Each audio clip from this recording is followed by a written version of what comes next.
Praise the lord. Hallelujah. Good morning. క్రీస్తునందు ప్రియులారా, ఈ ఉదయ కాలంలో మరొక నూతన వాగ్దానంతో మనము ఈ రోజును ప్రారంభించుకుందాము. ఈనాటి దేవుని వాగ్దానము యాకోబు పత్రిక 5వ అధ్యాయము 8వ వచనము. ఓపిక కలిగి ఉండుడి, మీ హృదయమును స్థిరపరచుకునుడి. ప్రియులారా, కష్టాలు వచ్చిన దేవునిపై విశ్వాసంతో సహనంతో ఉండాలి. మనము కష్టాలు వచ్చినప్పుడు త్వరగా నిరాశ పడకుండా సహనంతో ఉండాలి. హృదయాన్ని స్థిరపరచుకోవాలి అంటే దేవునిపై విశ్వాసం బలంగా ఉంచాలి.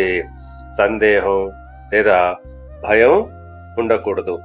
ఎప్పుడైతే మనము సహనముతో దేవుని యందు విశ్వాసం ఉంచి ఎదురు చూస్తామో అప్పుడు ఆయన మన ఆశలు, ఉద్దేశాలు సఫలపరుస్తాడు.